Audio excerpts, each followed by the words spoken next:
Welcome to the second part of the first 3 months, is that right? That's the one. Yeah, beautifully titled by our very own Gaz Drinkwater. Right, we are now going to talk about the players. You ready for this? Defence, injuries, debuts, lack of identity. Gaz, start us off. How do you feel about our defence? I'd just like to take this opportunity to say, before the season, I said, why do we keep talking about players like Blackett, Thorpe, and no one was even talking about McNair at the start of the season. But I was saying, why are we talking about these youngsters? United shouldn't be relying on unproven players like that. Famously said they're not good enough. I famously said, we won't win anything with them. I said we won't win anything with these kids. Okay, I didn't say that, but I did say they weren't good enough, and I did say I'm genuinely fearful if we're playing them in defence, and they've come in and they've played great. And honestly, so I was wrong there. Big man eating humble pie, that's nice to see. You're not afraid. I never do it. When I make mistakes, I just stick to it. Dave, you've got some stats? How are we doing at the We're looking at the moment, Man United have got 5 first-team defenders out, so the likes of Shaw, McNair, Jones, Evans, Smalling, which is absolutely huge. You know, any of those could fit in the team right now and slot in perfectly. I think Tyler Blackett has been absolutely brilliant since he's come in. At one time in the Premier League, he completed only Ramsey and Capoue completed more passes than him. So that's showing his talent, his ability to bring the ball out of defence. What I love about him is he can switch the play and he's got a very, very accurate long pass, which is brilliant.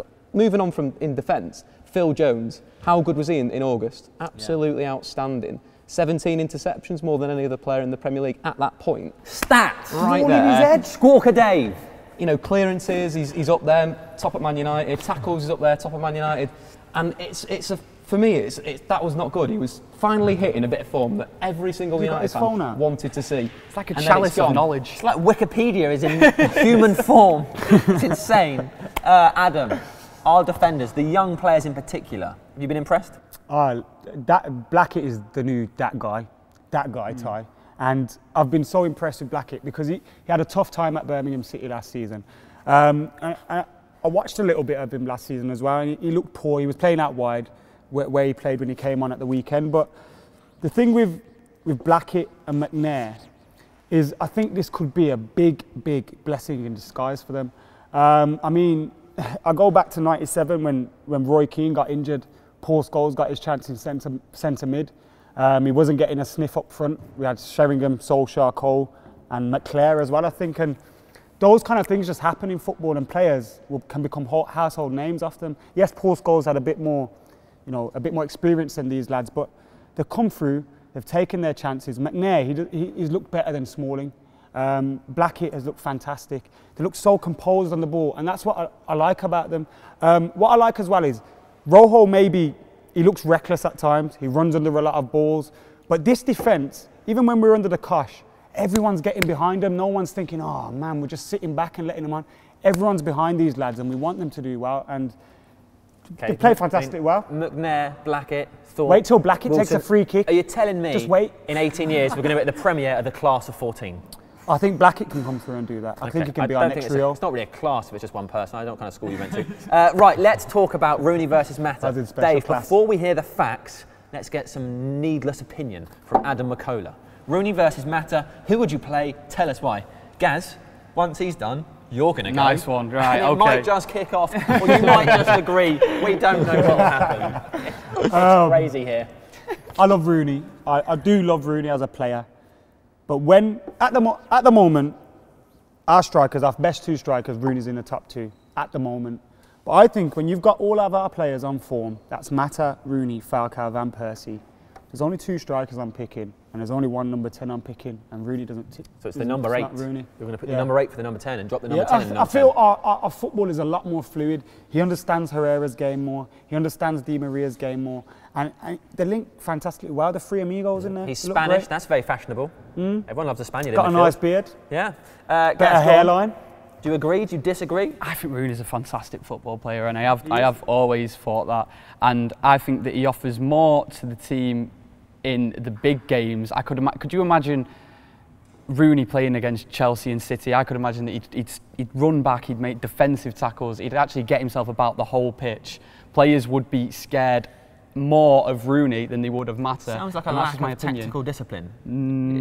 Shouldn't you want your number 10 to stay in that position? You don't want... Well, no, I think that he's an all-rounder. He's an all-round player. I'm sure that's what he's told to do by Van Gaal. Yeah. I'm sure he's not just that famous Lippy quote about Gerrard, isn't there, about him being an exceptional footballer, but he destroys his team because he has no tactical discipline. I think it's like, and when you've got all 11 players playing their roles and doing their jobs, and we've got, yes, last season we were poor in midfield, we needed Rooney to drop back. You know, we were poor a little bit out wide, we needed Rooney to go there. When we've got the likes of Herrera, who's playing very well in the middle, Mata, who's playing very well in that centre midfield area, Di Maria, Blind, we don't need Rooney to drop back there. I think by playing Rooney there, though, then you can get away with playing more lightweight centre midfielders. I think you could even get away with playing Di Maria and Herrera in centre midfield. We don't get away with things, do we? Right, let's listen to Dave. Dave has got the facts. Shush now. Dave, with some facts, Dave. Since joining Man United, Juan Mata scored 8 goals, got 5 assists. In that period, Rooney scored 11 goals, 3 assists. Obviously playing different positions, but personally, I would move them both out. Whoa! I'm going to throw a curveball here. Unexpected. Dave, we didn't ask you to come and bring madness to the table. I like how Angel Di Maria links the play in terms of being in a midfield three. You know, he did it for Real Madrid last season. He linked everything together. He was the glue. Brought Ronaldo, the best out of Ronaldo, Bale and Benzema. I would quite like to see Angel Di Maria playing as that sort of link between the two, and potentially the likes of Rooney and Juan Mata. I don't know if they do bring enough to the game anymore. Are they modern players in terms of they can be a passer, be a tackler? You know, Wayne Rooney does put a shift in, but like we're saying, tactically, sometimes he's absolutely nuts. Juan Mata can go missing in games. You know, Jamie Carragher, I don't agree with Scouse as much, but he said David Silva is probably 3 times the player of Juan Mata on the ball. I said potentially, I'd say, you know, I'd agree with him. I really would agree with him in that way. Maybe controversial, maybe I'm going completely the wrong way, but... Would you, and can I ask you this about Wayne Rooney? People often criticise his short passing. Do you have stats on his short passing? So we're looking, if we want to compare them both, Juan Mata versus Wayne Rooney this season, Wayne Rooney's pass completion rate is 84%.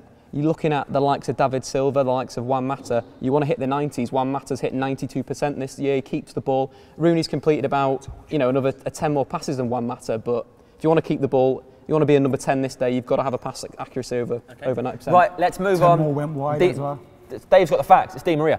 Right, let's talk about the new players. I want your opinions on who you've been most impressed by on the new players: Blind, Herrera, Rojo, Di Maria, Falcao, Shaw. Who has stood out the most for you? Do you know what I love? Sorry, I mean, I'll let Gaz answer. But you know what I love? That you could ask 10 Manchester United fans, and you'd only get a couple that would repeat answers. Because every single signing has done very well for Manchester United.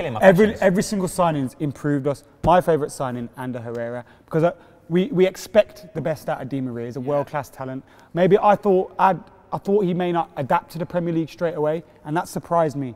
Falcao, best number 9 in the world. It's only a matter of time till he starts scoring. But Herrera has surprised me so much more than these players, and I didn't expect him to come here and take to the ground so much and be such a great player, and he has been. Dave? He's so Premier League, like he can tackle, he can pass, he can create, he can score goals. He is a box-to-box midfielder, and I think when he plays in the diamond, it gives us such balance with him sort of coming in and sitting next to Blind. He scored 2 goals this year. That's more of, you know, the whole United central midfield unit last season. They scored 1 goal. He's already scored 2, and he's already outscored them, and that's what's going to bring to our side those unexpected goals we're going to see. Is there anybody, Dave? I might ask Dave because he's got the stats. He knows what he's talking about. You two just saying I don't. You just waffle, essentially. Anybody you've been disappointed with, or perhaps you've not seen the talent you expected? I think Daly. This isn't like a massive thing. Hold on, let me explain my point, right? I was about to say how much I love him. Daly Blind is absolutely brilliant. Against QPR, he was brilliant.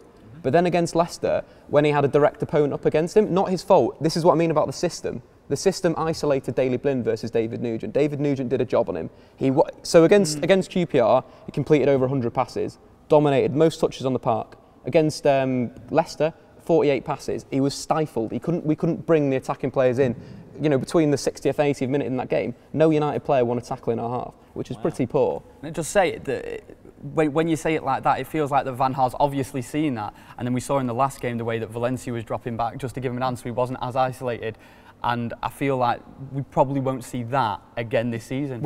That's what I mean. I think all the signings are... I know football, me, you know. I know what I'm talking about sometimes. It's not quite allowed. It's all right. Not quite allowed. The signings have been fantastic, but because they've all been brilliant, and that's why the only reason why I said Blind was the one performance where he got isolated, and I don't think that was his fault. It was the system that day. Okay. So I'd blame Louis van Gaal that day. Dave, we know you were going to say Daley Blind. So we're going to move on. Okay. Dave, Robin, it's not, I mean, we like your opinions. Dave, Robin Van Persie being criticised, you can come in on this next. Okay, go on. Criticised all over the place. Think about it, Robin Van Persie. But he has scored 2 goals, he scored 2 and 2, didn't score against Everton. Do you think the criticism is fair? Do you think, I mean, you told us earlier he shouldn't be in the starting lineup. I'd say that it is fair. He's looked good in 2 games and he's not looked good in other 2 games. It's sort of like he comes back and he's got his first touches back, he looks good again, and then the last game he didn't look so bright.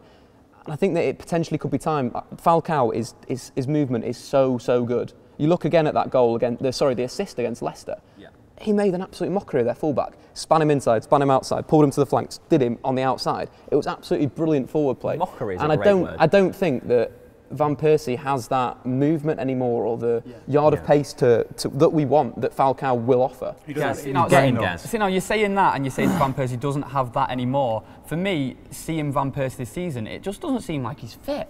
And it felt like that a lot of time with Falcao at times. I've thought that about as well. But it just doesn't seem like they're fit, which I find really bizarre. But obviously Falcao, because he's just coming back from an injury. Okay, right.